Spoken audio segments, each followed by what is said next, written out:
ఆ 300 ఇళ్లను కూడా రికమెండ్ చేయడం జరిగింది. వారికి కూడా వస్తాయి. ఏప్రిల్ నెల నుంచి ఎవరికైతే స్థలం లేని వాళ్ళు ఉన్నారో వాళ్ళకి స్థలంతో పాటు ఇందిరమ్మ ఇల్లు కూడా ఇవ్వడం జరుగుతుంది. ఏదైతే అక్కడక్కడ కొన్ని ఖాళీలు ఉన్నాయో డబుల్ బెడ్రూమ్లు, గత ప్రభుత్వంలో పెట్టిన డబుల్ బెడ్రూమ్లు కొన్ని సమస్యల వల్ల పరిష్కారం కాకుండా అలాట్మెంట్ కాకుండా ఉన్నాయో, ఎందుకంటే కొంతమంది ఇల్లు కట్టుకోలేని పరిస్థితుల్లో ఉన్నవాళ్ళు. కాబట్టి తెలిసిన తర్వాత ఇందిరమ్మ ప్లాట్ ఇవ్వాలా వాళ్ళకు, లేకుంటే ఈ ఫ్లాటే ఇవ్వాలా. ఒకవేళ ఇల్లు కట్టుకునే స్తోమత ఉండి 5 లక్షల తోడు సన్నీళ్ళకు వేనీళ్ళు తోడు పెట్టుకొని ఒక ఇల్లు కట్టుకునే స్థాయి ఉంటే వాళ్ళకి అది ఇచ్చుకుంటూ ఇలా ఇందిరమ్మ ఏదైతే గత ప్రభుత్వం కట్టిన ఇల్లును కూడా పారదర్శకంగా పంపిణీ చేయడానికి కూడా ప్రభుత్వం సిద్ధంగా ఉంది. అంతేకాకుండా ఇవాళ మహిళలకు ఉచిత బస్సు ప్రయాణం కానివ్వండి, గృహజ్యోతి పథకం కింద 200 యూనిట్ల వరకు కరెంటు ఫ్రీ కానివ్వండి, మహిళా శక్తి సంఘాలకు ఇందిరాశక్తి చీరలను కానివ్వండి, త్వరలోనే పట్టణాల్లో కూడా ఆ రోజు అసంతృప్తిగా పట్టణాలకు ఇవ్వలేదు, ఇంకా పల్లెల్లో ఇవ్వడం జరిగింది. ఇవాళ పట్టణాల్లో కూడా ఇందిరా మహిళా శక్తి చీరలను మహిళా సంఘాల ద్వారా పంపిణీ చేయడం జరుగుతుంది. పేదవాడికి కూడా ప్రతి ఒక్కరికి కూడా జీవించే హక్కు ఉంటుంది కాబట్టి వాళ్ళు ఉండడానికి తినడానికి తిండి కొరకు గత ప్రభుత్వం సిరిసిల్ల పట్టణంలో ఇంచుమించు 12,000 నుంచి 13,000 అంత్యోదయ కార్డులను తీసేసింది. అది దివంగత ముఖ్యమంత్రి రాజశేఖర రెడ్డి గారు ఉన్నప్పుడు 19,000 రేషన్ కార్డులేమో ఇక్కడ ఇచ్చారు ఇవాళ. కానీ అవి 6,000కు 7,000కు కుదించబడ్డాయి.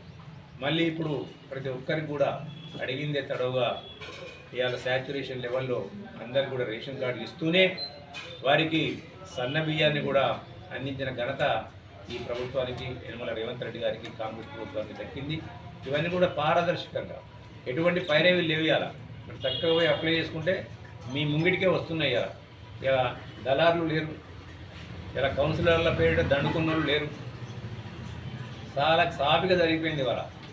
అదే మాదిరిగా పావలా వడ్డీ కూడా గత ప్రభుత్వంలో పావలా వడ్డీ బకాయిలు పెడితే ఈ ప్రభుత్వం అధికారంలోకి రాగానే పావలా వడ్డీలు ఇవ్వడం జరుగుతుంది.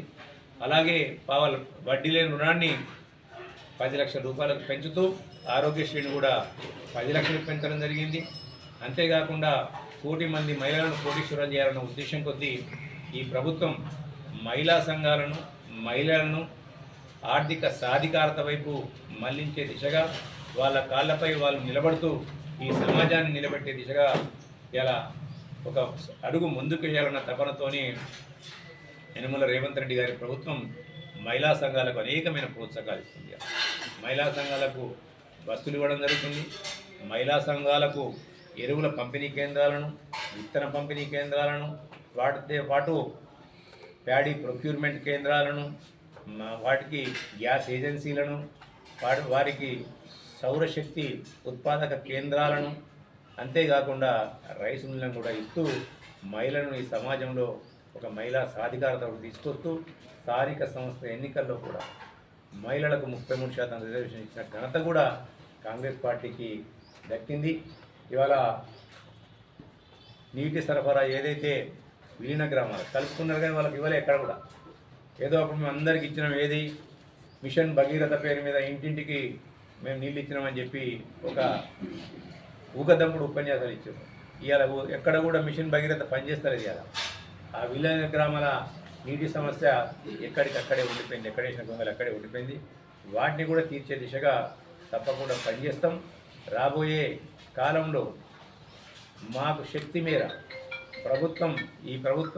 గత ప్రభుత్వం అనేక అప్పుల్లో ఈ రాష్ట్రాన్ని నెట్టిపోయినప్పటికీ కూడా, అనేక రకాలుగా ఇబ్బందులు ఉన్నప్పటికీ కూడా సిరిసిల్ల పట్టణ అభివృద్ధికి పద్మశాలీలు, ముఖ్యంగా సిరిసిల్ల పట్టణంలో ఉండే మెజారిటీ పద్మశాలీలు, వాళ్లకు బతుకమ్మ చీరల బకాయిలు పెట్టిపోతే ఆ బతుకమ్మ చీరల బకాయిలను కూడా తీర్చిన ఘనత ఇవాళ కాంగ్రెస్ యార్న సబ్సిడీ కానీ ఇవన్నీ కూడా ఇచ్చిన ఘనత కాంగ్రెస్ పార్టీకి దక్కింది.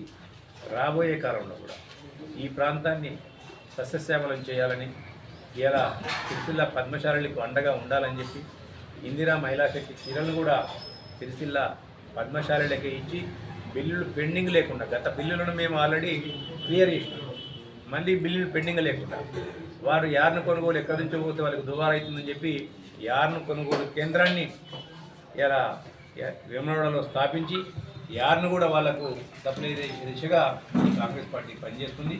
రాబోయే కాలంలో కూడా మీ యొక్క ప్రోద్బలంతో సిరిసిల్ల పట్టణ ప్రజలు మమ్మల్ని ప్రోత్సహిస్తూ మా అండగా ఉంటే ఇంకా కూడా వారికి అనేక రకాలుగా కాంగ్రెస్ పార్టీ ఏదైతే ఇప్పుడు రైతులకు రుణమాఫీ చేసినట్టు ఇలా చేనేత పరిశ్రమ కూడా రుణమాఫీ చేసింది.